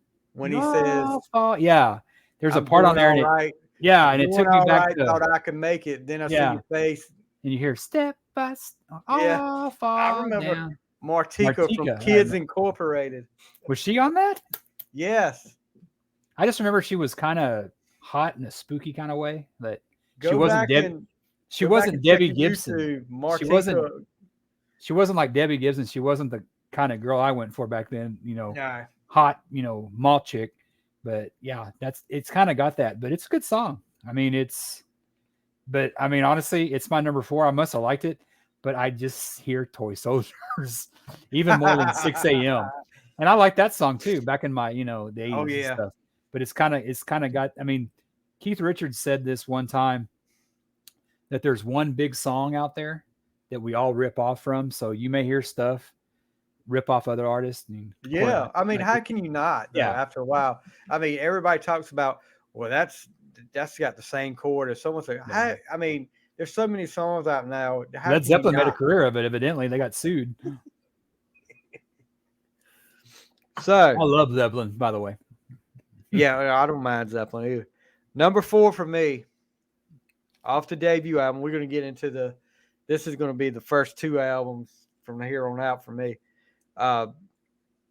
Over You, another one with a great start to it. The hook is good. The video. Uh, this was when Chris was, like I said, all over VH1. The video is it's about a girl. She's drinking at a party.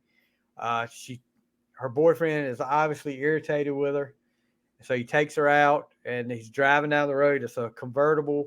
The top's down, and she's sitting on the back, sitting up, not in the seat, and she's drunk, and he's trying to get her to sit down, and he's getting madder by the minute, and then she finally comes down. They start fighting, and he ends up crashing the car, and you see her. It keeps going, flashing back to what happens, but you see her in she's like in a sweatshirt with a hoodie, and she's sitting at a table, and you end up finding out she's at an Alcoholics Anonymous meeting at the end, and he died in the wreck. But it was big on VH1.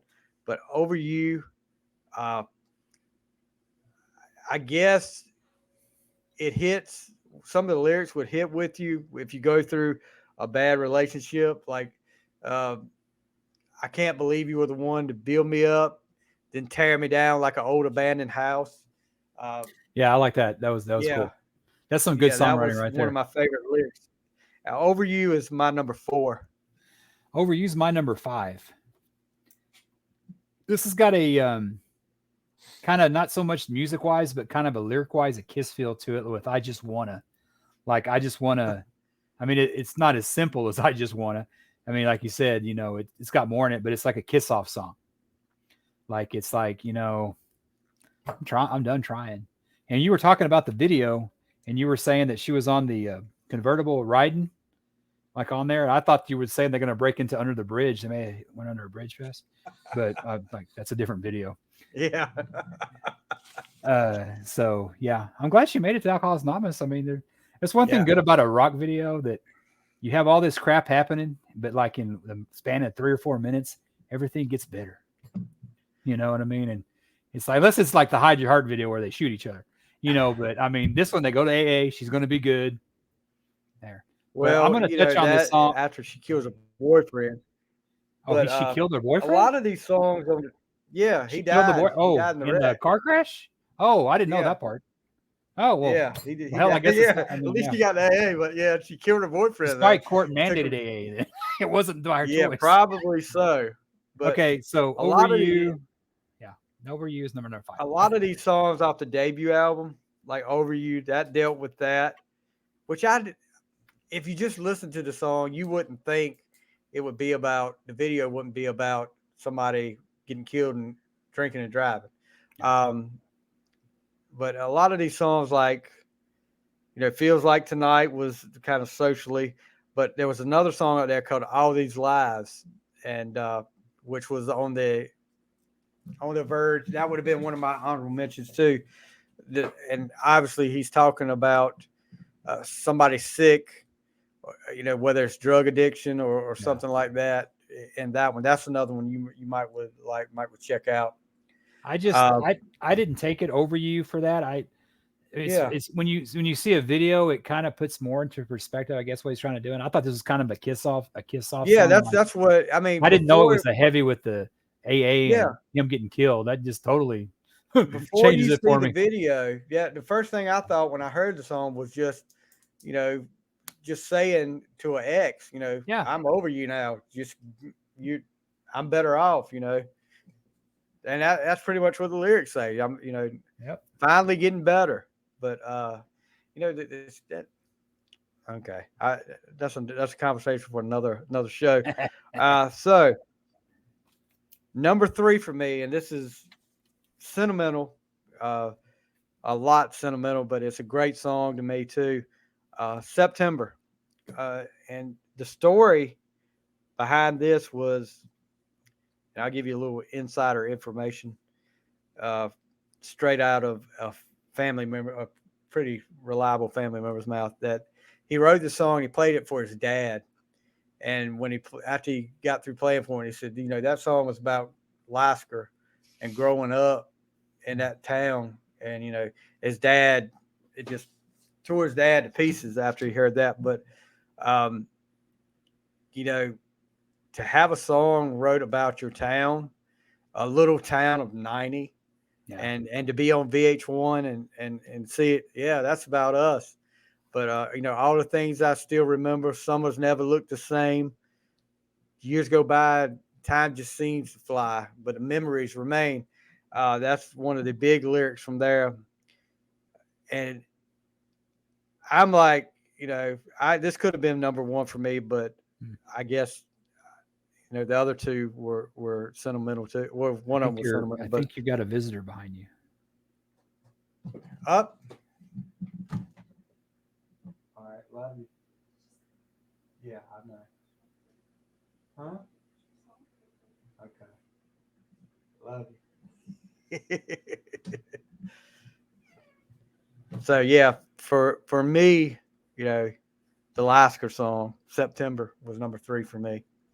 The September song, that's pretty cool. I didn't know that was like a kind of about your. I mean, I'm listening to these songs. I don't really know the history about a lot of them. Yeah. But this is the kind of this is what Bon Jovi wished they would write.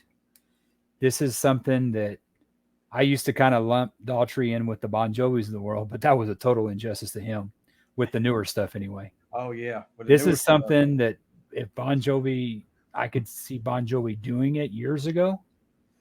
But this is something that this is the kind of song that Bon Jovi should strive for, and it's not high on my list. I didn't know the history of it, and it's about your town. I feel kind of bad now. It's number 8. Oh, hush, hush. Number 8. Okay.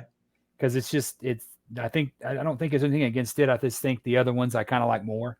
Yeah. But that's real cool about your town. I mean, there's a lot of songs about San Antonio, so it's like, but that's awesome though, that it's about, where he's from and stuff. And his dad liked it. That's great. There's not going to be too many songs wrote about Lasker. So I know, Chris put us on the map there, but yeah, that's cool. That's cool about his dad. I mean, it's cool that because a lot of times when you try to make it like this, you don't have that support of your family. And there's a lot of us that you weren't really close with our fathers. And then I see that, it's like, wow, that's pretty awesome that his parents evidently had to support him. Oh yeah, definitely. Because they could have not. Because that's awesome. And his dad got to see it, because there's a lot of, I know people your parents don't get to see where you made it. That kind of gives more special to it. So, and he just recently lost his mom to cancer. But one of the things when Idol, a lot of people don't realize when you're on Idol, you still got bills to pay, and you're not working. And I'm sure a lot of these places where you work, we're not going to pay you if you're not here. So they did like a barbecue, a North Carolina barbecue plate sale at our fire department here, and his parents were here, which they were here a lot. His parents and his brother and all his family, which we were able to raise a little money to help him out. But he's definitely had the support of his family. When I walk into his grandma's house, and she's got a great big, as soon as you walk in, and I think it's the debut album platinum record. Oh wow! With the whole thing up there that he brought to them. So he definitely hasn't forgot about his family, and they supported him. So awesome. All right, number 2 is Home. Maybe probably would have been number 1, but a little fatigue with it was all over the radio. But I remember hearing this at that concert and over here, and the first time I heard it, I was like, if he puts that out, that's going to be a hit. It says all the right things, typical ballad for that time, and it's got a catchy hook. You keep saying that, but that's what sells. When you got a catchy hook, that's what sells. And Home. This went number one, didn't it? This went to the Yes, number one hit. Home was Yeah, number one. Home was probably his biggest his hit.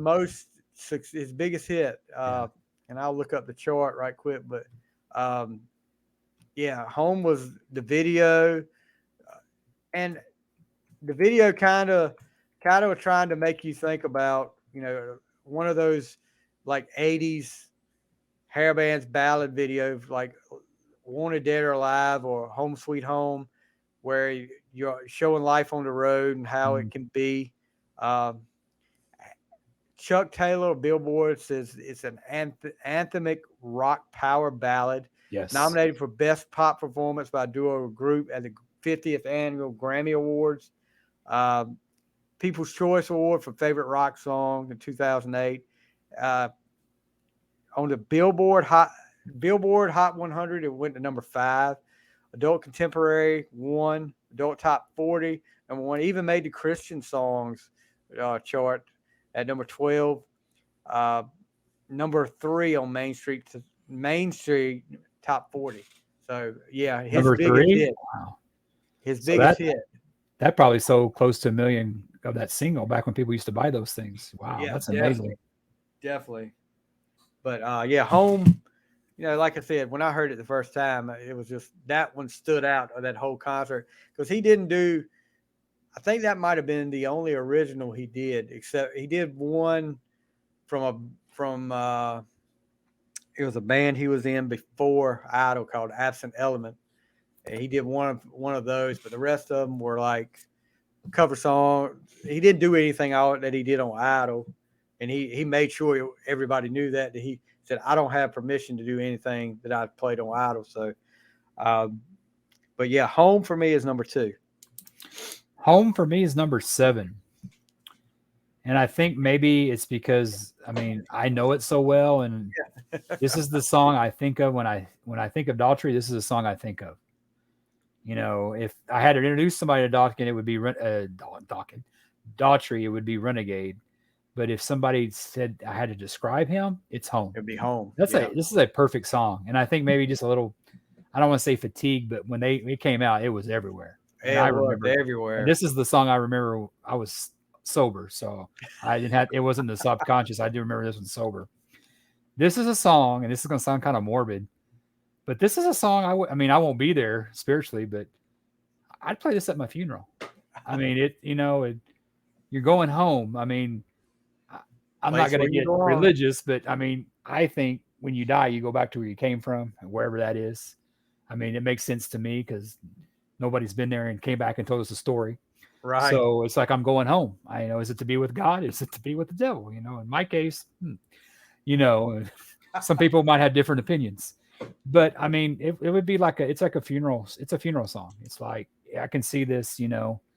I played my grandmother's funeral. I actually gave a sermon, not a sermon, but an address it, and she had a song called "I Hope You Dance" by Leanne Womack. Oh yeah, this is kind of like in that vein, to where or that what was that Somewhere Over the Rainbow.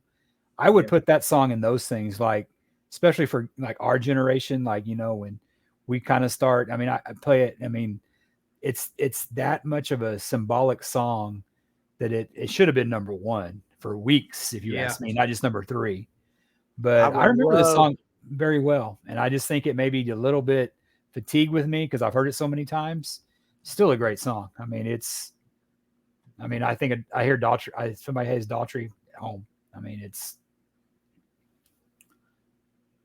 I would love to see what kept it from number 1, but it said it charted on the Hot 100 weeks before it was released as a single. Wow. Radio was probably playing it then. Yeah, radio was playing it. What year was this? This was 2007. So 2007, probably Mariah Carey or somebody like that is rolling the charts, Let me see if I can pull 2007 Billboard charts up while we're... Okay, this is just giving me the... rock was somewhat still around. This was like the Beyonce and Irreplaceable. Hey There Delilah, Plain White Tees. Big Girls Don't Cry by Fergie. Ooh, Fergie. Yeah, Next another podcast that's coming Kids up. Incorporated. Another future podcast just on Fergie, the Boom Boom Pow. But I'm looking at some of the other songs that are because they've got Home actually below. Where? Yeah, below another song that he released that year. But I'm looking at the other songs and I'm like, Yeah. Party Like a Rock Star, Shot Boy. This Is Why I'm Hot. I don't even know who these people are anymore. I kind of know some of those names. I used to DJ like weddings and stuff back in the day. So I had to listen to that stuff. But I mean that's how I knew the Boom Boom Pow. It wasn't because I was at the clubs dancing. And I mean it's yeah. Or what was that? I'm looking LMAFO or whatever.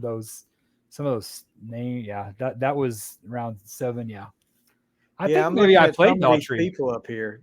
I think kind of going back, I may have played this as a first dance or a song. You may have. I may have because I played a lot of rock. I did play. I remember playing him, and maybe that's why it's not high on my list because I played it so many times. Fatigue. Looking at this list, and the other guy that was in the top 4 in American Idol that year has actually got a song up here. Elliot Yamin. You ever heard of him? He finished higher than Chris. But who won it? Who won that Taylor year? Hicks. Chris was on it. Taylor Hicks that's won right. it. He beat out McPhee too. I think the final 2 was McPhee and Hicks, and he beat out her. But and I'm not saying this is what it was, but it come out a couple years later that a lot of people were going online, and they'd had a website that would tell you, don't vote for the superstars, vote for, because there was a foreign kid that was a few years later that was horrible. I mean, he was absolutely horrible. And is that that guy that what was that song he had? No, it's not William Hung. Oh, okay. I was like, okay. William Hung. I was like, that got me in the top 10. No wonder our society's doomed. Not She Bangs by William Hung. No, this was another. That guy didn't. That guy. I know more of his song than I do a Taylor Hicks song, so that tells you the power. He didn't make it. He didn't even make it to the past the auditions. They turned him down, but he still got a record contract. So hey, whatever it takes, bro. Yeah. So what was that other one that came out of? It was the Asian dance that was real big. What was that one? Was it on American Idol? It was huge there for a while. I don't know if that's that. You know what I'm talking about? Yes, I do, and I cannot think of it. Yeah, it was. He's like, did he come off American Idol? I mean, no, I don't think he came off American Idol. But yeah, I know what you're talking about, but I can't remember his name. It's just I mean, it's one thing about that is always say it just takes like that song to like Right Said Fred. I'm sure they never had to work again in their life. You get that one song and like, I mean, look at Twisted Sister. Dee has made so much money off just that one song. Yep. All right. So number 1, and this was what started it all, the first single off the debut album, and It's Not Over. And once again, it tells a great story. The video tells a great story of a guy that had been in prison, gets out of prison, he gets back with his girlfriend, and he's trying to adjust to being back out of prison and trying to get a job, trying to provide because they've got a kid, and it keeps showing him trying to find work, and people were turning him down. He finally gets a job at a garage, but he keeps walking past a jewelry store, and they keep making you think, okay, he's going to knock off the jewelry store. He's going to go back to his old ways and knock off the jewelry store. And then it shows her one night, and he doesn't come home the same time he's been coming home. She gets really worried, and she's thinking the worst. And he comes home, and he's sitting at the door. She opens the door, and he's there, and he drops down to his knee. He had bought an engagement ring because he wanted to do it right. And it talks about that. Let's start over. It's not over. Try to get it right this time around. But yeah, when this came out, it was like when I heard that first line, I was blown away. What could I say? And I was blown away. I was like, this is freaking awesome. And that just started everything with that debut album. Like you said, 6 million copies later and 6 singles later. Yeah, it's not over. It's number one for me. It always amazes me is how you have these trolls online that like even kind of like Tom and Zeus were talking about how that guy trolls Paul Stanley. And it's like, you're freaking Paul Stanley. And it's like with Daughtry, it's like, I mean, even, what's his name got a record contract, like you were saying. But to sell 6 million albums and stuff, and people are still critical. Like, that's why I don't really read reviews and stuff. I make my own decisions. But the only thing I would have with I don't think it's a criticism, but the only thing that it's my number 6. And to go back to it, okay, number 6 is It's Not Over. Number 5 is Over You. Are you seeing a pattern here? Yeah, I noticed that. I looked at that. Those two songs is like, I don't look at them. I haven't seen the video. But after you're saying the video, the guy gets out of prison. Well, in the other video, that girl's in, she killed her boyfriend. She's in AA. So maybe there can be another video where they hook up because they got similar backgrounds. I just thought about that just now. I had to share that with you. But yeah, I took it to like, It's Not Over, then Over You. It was like, okay, It's Over. It's Not Over had to come after Over You because I'm going up. So It's Not Over. Hey, I'm not going to give up on you. Yeah. Number 5, Over You. I've obviously have enough of your crap. I'm over you. So that's kind of why they're kind of back to back on mine. But you did something with the video. So when I do my top 10, I'm going to have to watch these videos to have more information because the when you see it and when you hear it, it's two different visuals. And like I said, Over You was not what I expected in the video. If you just listen to the song first, it was not what I expected in the video. I just figured it would be. But, I mean, I don't know how they would do a good video with unless, they saw them on the street or something like that. And then you'd be doing like a cookie cutter video because there's been so many of those. Well, the thing of the video is like the song is to get your attention. And, how many people it's like when, something happens in like Taylor Hawkins, never, like Elvis said, we're talking about Elvis earlier, never judge a man and take a walk in his shoes. You never know what somebody's going through. And just, I see these two songs back to back and it's like, okay, is this a sequel? But when you put that in there, they're totally different stories about totally different people. And I think he hits the mark on that. Like I said, your list is great. I mean, what this list makes me want to do, it makes me want to go, download the essentials from him and listen to him. And I'll do that. Because, like I said, check out Tennessee Line. That's that as far as if you listen to that whole album, the second album, which is Leave This Town, if you listen to that whole album, it's different than anything else on that album. And I think he just did that. And he actually did that. I think it was maybe in the American Music Awards or the Grammys one. I think him and Vince Gill did that song on stage.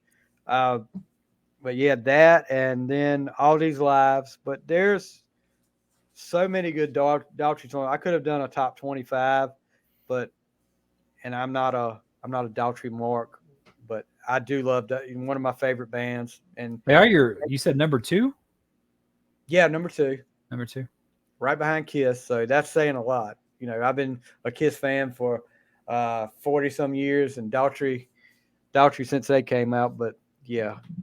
So he's up there like the Rolling Stones are for me with you. Yeah. Because you don't get you like to see somebody from your town, from a small town, make it big. And I know it happens a lot, but you don't see it, from around this part.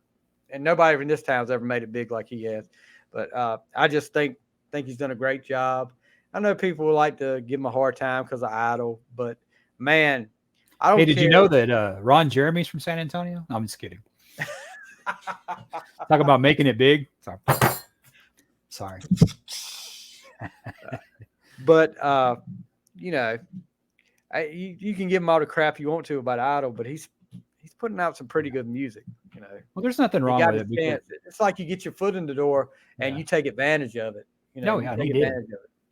He did. Yeah. I just think it sucks for him because I mean he's got good stuff and there's a lot of people not hearing it. I mean it's just like you want to tell about hey you've heard this album but where's that 6 million at before? Are they streaming it? Yeah. I mean where did those fans go? You know you kind of look at kind of bands drop off and stuff. It's like where do they It'd go? be But I mean interested to see the drop off with albums that came out that same year yeah. and how it dropped off for the next time. You know, people that had albums come out that same year and how their next albums did. But another thing you want to go back and watch if you get a chance, YouTube, and I know it's on YouTube because I just watched it not too long ago. Daughtry opened up for Bon Jovi for a while. Yeah, saw that. And, you know, I think Bon Jovi did a medley, like a Young Guns medley. He started off, he sang Blood Money, and then it went straight to Blaze of Glory. And Daughtry came out and they traded verses on Blaze of Glory, and he killed it. I mean, he kept the reaction from the crowd out there. And then you just see at the end, I noticed at the end, you see John Bon Jovi, when Daughtry walks off stage, he said, "The great Chris Daughtry." And he just starts shaking his head like, you know, I think he's got the respect of everybody else, but you know, get a kid a break. Did they play that song that was on, what was on that? It was another single after Blaze of Glory. It came up on my Apple Music the other day and I was like, oh, I remember that song. It was a Miracle. Miracle. That's a good song. But that's another podcast, Bon Jovi. Yeah, we've got to save some of these ideas. Yeah. But he actually did a we were talking about the Batman connection earlier. Yeah. And Chris did a song that was pretty good, and I'm gonna see if I can find it. They did a soundtrack like for the Arkham Asylum video game. Batman, right? Yeah. I had that video game. And he was on there. And I'm trying to see. And he never did a theme song for any wrestlers? I mean, you had like Disturbed and them do that. So I mean, he was in that kind of era. You know, no, he didn't do any for any wrestlers. You remember he was on I don't know how much you watch. You ever watch Masked Singer? No. Now I started watching it after. What is that? Is that where they like dress up in like bunny costumes and stuff? And you try to guess who they are. But the funny thing was I had never watched it, and we started watching it, and this Rottweiler guy come dressed up like a Rottweiler out there and start singing, and I'm like, oh, wait a minute, that's Chris, and they were like, all these, if you couldn't tell that voice, something was wrong with you. But I think he ended up being the runner-up that year. But I even asked his grandma. She came in the grocery store where I work at, and I said, so Chris, how's Chris doing? She said, he's doing pretty good. He's staying. I said, yeah. And she said, everybody thinks he's that dog on The Masked Singer, but I don't. I said, you got to be kidding. That's him. I know that's him. Was it? Yeah, it was him. It was him. Okay, now I know where I knew WWE. He did a WWE Backlash 2007 pay-per-view theme, There and Back Again.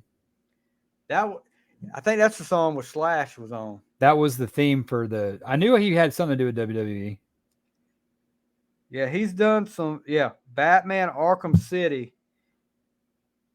He did what's it called? A song called "Drowning You," and then I also did a song called "Waiting for Superman," tribute to the troops. Yeah. What is that? One of his songs? Yeah, that's his song. And so that There and Back Again, I had to check that one out. It was a Slash. Yeah, he did on the ZZ Top album. He did "Waiting for the Bus" and "Jesus Just Left Chicago." Yeah. I'm looking to see what else he did. That's a good tidbit to know in the future. He's done some work with Seven Dust. He did the song called "The Past" with Seven Dust and Timbaland. The country band? No, Timbaland. Timberland.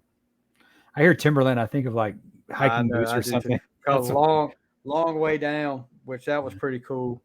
And what was the name of that daggone group that he did? It was a Christian group. Gosh, I can't think of the name of them that he's done. He did a few songs. He did a song with them. But yeah. Oh, I'm sure I'll get it. I'll get, like I said, I'll get those essentials and I'll listen to it now that I got a good foundation for it. But yeah, like I said, I got a new favorite, kind of newer song, Renegade. Renegade. 2011 is pretty new for me with music. I'm one of those, it came out after 19, like that. So, and also make sure you check out that video to Rescue Me, the acoustic one too. Yeah, that's better than the album version. And of course, I'll watch the "It's Not Over Then Over You" to make sure I know. Go through that. Maybe we can direct a sequel like we were talking about. maybe he'll hear us and he'll write a song for it and goes, "Hey, they got together like you said." I just don't want to play the guy that gets killed. No kidding. All right, so that's going to about do it for this week. Next week, we'll talk about something else. We'll come up with something. We don't ever give away what we're going to do. Stay tuned. We'll be like Tom and Zeus. We don't ever give it away. But yeah, enjoyed it. Pleasantly surprised at your list. I was, I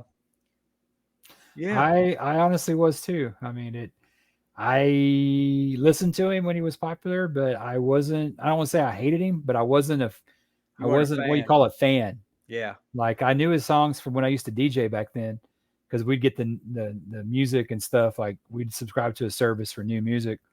And I do remember that. And I think Home was a lot of that I played. Oh yeah, I'm sure it was. All right. Any last words?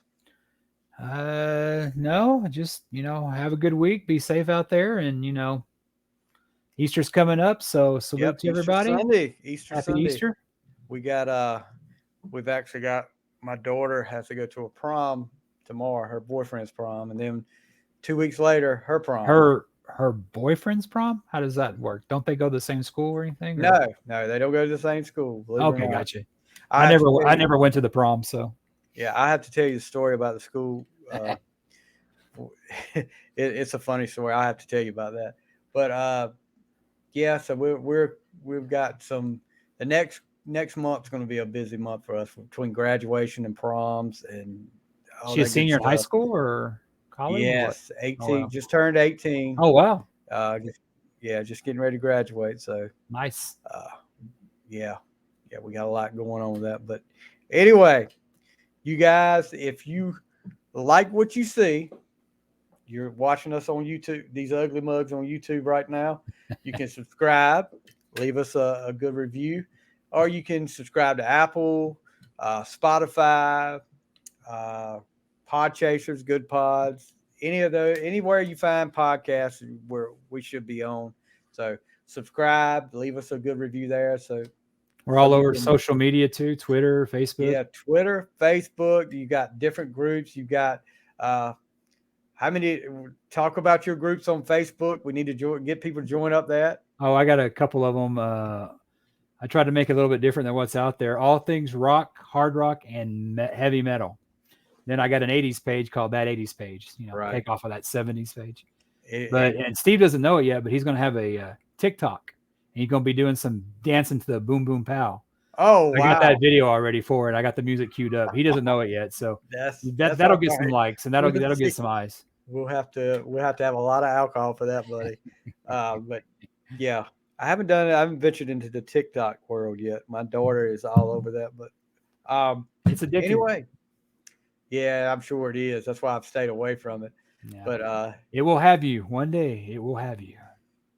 You sound like Yoda now. Yeah. Yeah, follow us on Facebook, Twitter. Well, we're all over. You find us on the fly on Facebook, on the fly on Twitter. You can join the group page, which we've got a little bit over 300 members. Actually, the podcast is flirting with a big milestone right now, so I'm keeping my eye on that. For a little podcast, we're almost at 10,000 listens, and Great. that would be pretty big right now. Did you notice it going down last week when I joined? You can tell me here. We have to, and I have to apologize. I have to apologize for last week because I don't know what happened with that. The YouTube version came out fine, but we were like the Doublemint twins on that because everything we were saying was coming up twice. So and you think we're annoying with one voice back and forth? It's even worse. Try it with two, and it's just going like rah, rah, rah, rah, rah. It's like singing that song. What was that song they used to make you sing in school over and over again? And one part would start here, the other part was row, row, row your boat. Oh yeah, people would, yeah. So Galileo. Oh Lord, listen to him showing them pipes off. We're gonna have to get you set up here. It's called a lot. Showing off ain't one of them. Yeah, so make sure you like us, and if you have any suggestions or you want to share a list or you got a show idea for us, just email us. The final, that's the other one. Final Score Entertainment at gmail.com, or you can just hit us up on Twitter or Facebook, wherever. We're pretty accessible, and we actually have a few. And I haven't even told Warden about this. We actually have might have a few a few authors coming up, and more than one, not just the one I told you about, but another one. We'll talk about that in just a few minutes. But you didn't say there'd be reading involved. Oh no. Mm-hmm. Yeah, well, we can't. I don't know if we'll be able to read this book if it hadn't come out yet. So okay, we'll just talk about it. But it's a common interest. Great. Believe me, it's a common interest. Anyway, guys, you guys have a great week. Have a happy Easter, and we'll see you next week on The Fly. Later.